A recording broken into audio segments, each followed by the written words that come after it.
see. I guess that's good enough.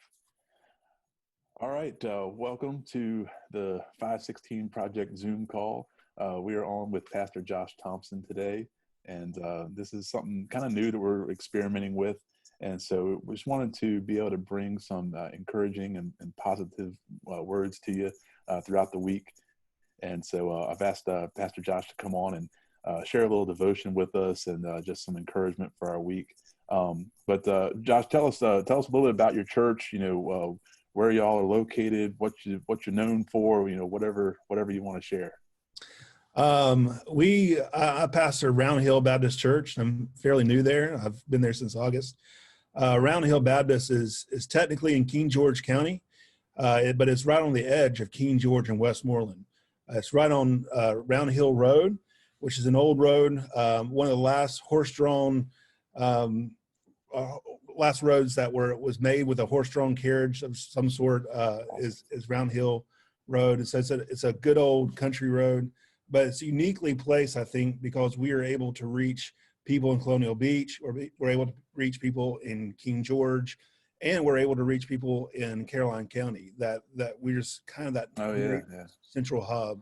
Another great thing I think about Round Hill is that because it's on a country road and it's kind of off the beaten path, it's just a mile down. If you go down 205 to Colonial Beach, it's a mile down that way. If you go down Route 3, it's 4 miles from Route 3.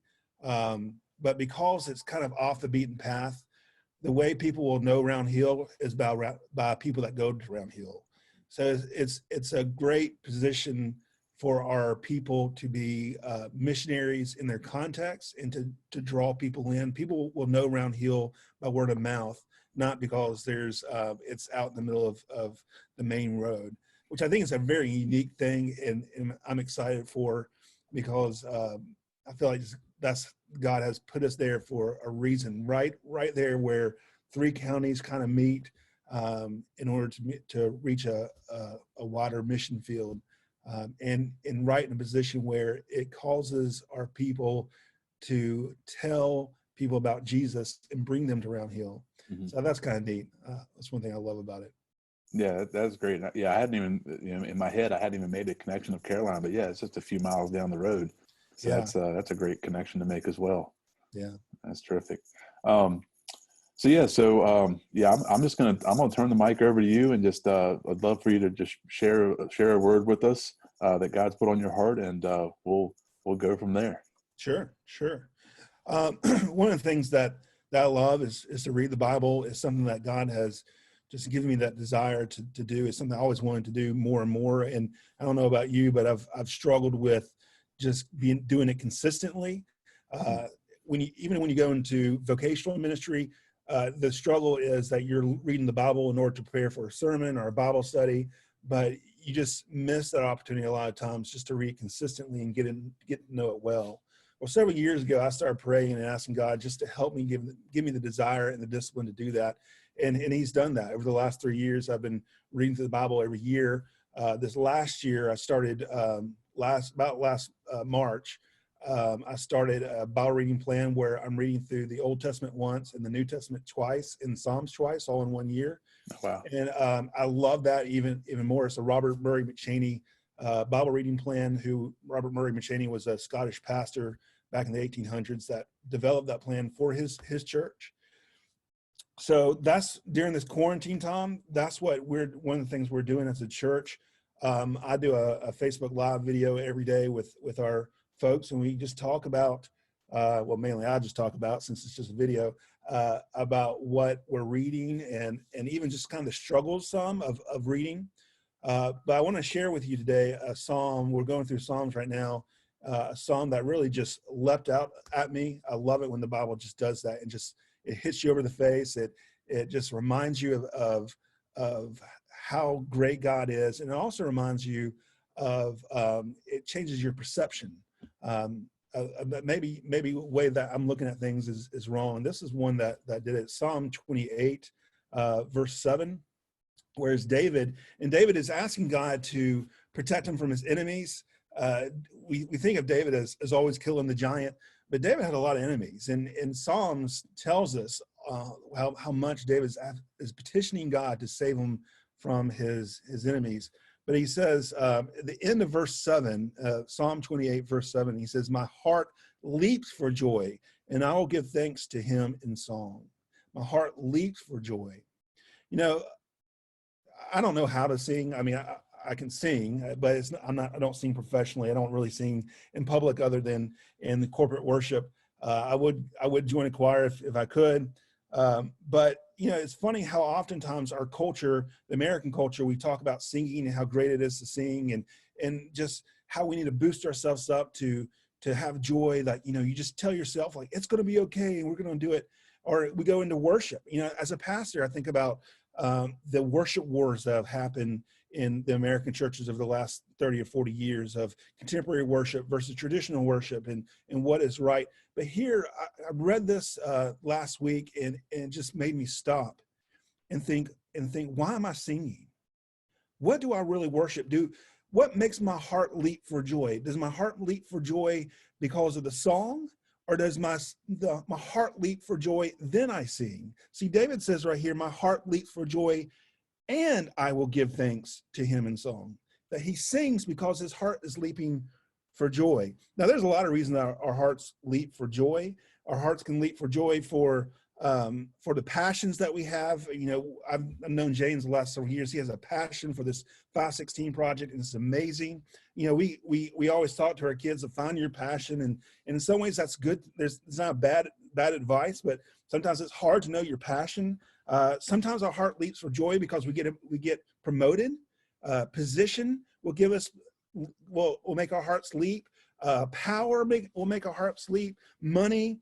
Even when we attain goals, I mean, those are not bad things, but when they are our ultimate things, what happens is that our heart may leap for a day, but not for a lifetime. David, right here, we see his heart is leaping for joy, not because of his position, because he had it. He was king. Not because of his power, because he had it. He was a warrior, not because that he met all his goals. I mean, this is a guy that he said, let's take that city, and it was done. Yet those were not the things that made his heart leap. We see what makes his heart leap in the beginning of verse 7.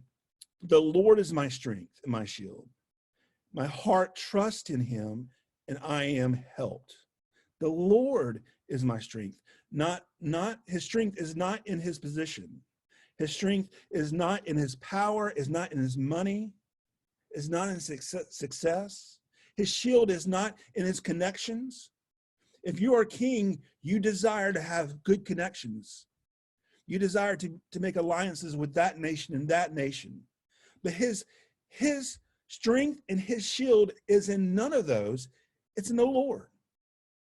That those, when life gets tough, when the enemies are falling in and you don't have any solution to your problem, when problems arise and you see the problems, but you have no idea what the solution is. You know, with the 516 project, we see this, that there are so many problems. People's houses falling apart. People living in unhealthy situations. And it's easy to step back and say, well, I can do this or that, but I just don't know how to fix the whole problem. Several years ago in 2012, I got an opportunity to go to Haiti. And I remember before I was going, I was asking my friend Gary, who goes to Haiti all the time, about what I can do to help Haiti. And I said, you know, what are the problems? He started telling me the problems of Haiti, the poverty, the lack of jobs, the corruption of government. And I said, well, maybe we can do this and this and this. And the more I thought about it, I was like, I can't do anything.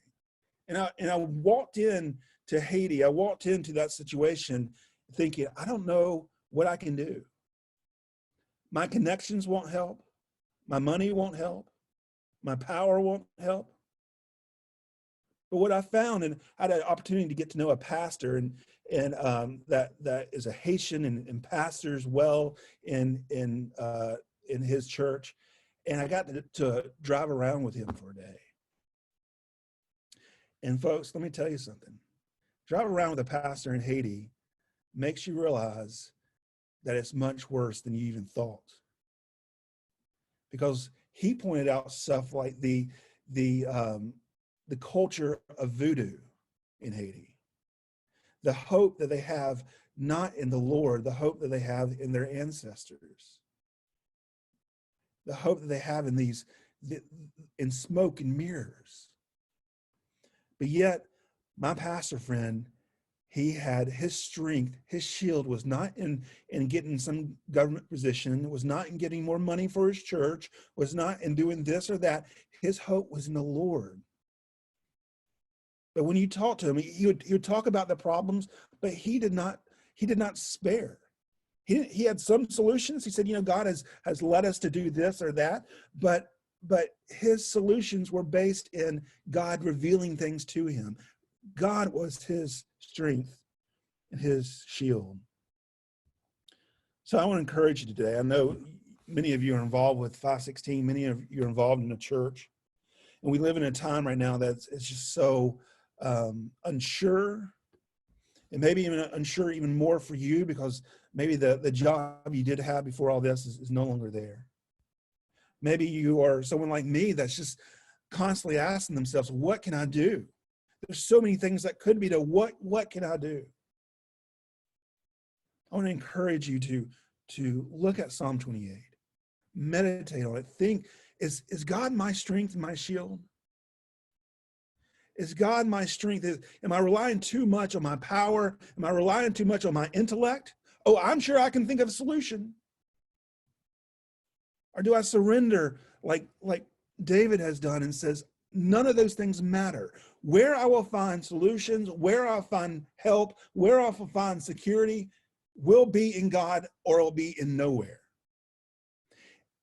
And what happens, just like David, is we find that. When we wait, when we are silent, we find real hope, real strength, real security in the Lord, even with the chaos around us, and our hearts leap for joy. Imagine if you took a little bit of time this week and thought through that and said, God, help me. I'm going to be still this week. I'm not going to try to think of any solutions. I'm going to sit here and be still, and I'm going to wait. And this Sunday, when you're able to worship with your church, probably online, that the songs that are sung are secondary to the joy that is leaping in your heart. You sing not just because you like the songs, you sing because you have seen the Lord do marvelous things.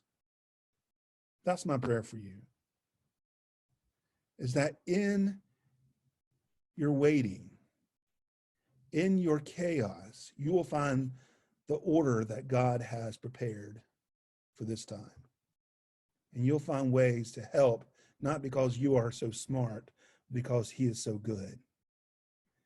And your heart will worship him even more. Mind if I pray with you? Absolutely. Lord, I just, it is kind of a crazy time. Not kind, it is a crazy time.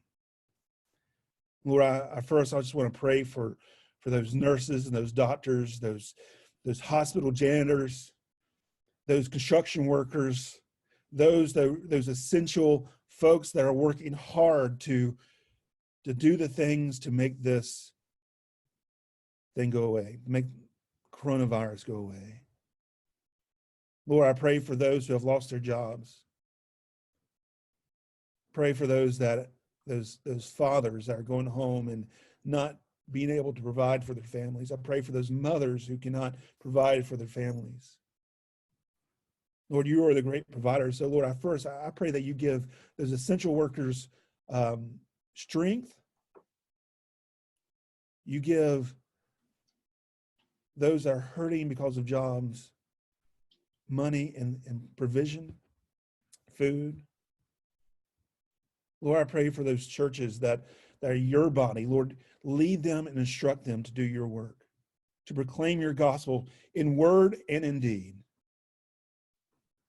Lord, I pray for the 516 project that you continue to show them how they can proclaim your gospel even through a swing of a hammer. And Lord, may when people receive new handicap ramps or new roofs, or their houses improved because of the 516 project. May they not be so impressed with the work that's done, even though that's impressive enough.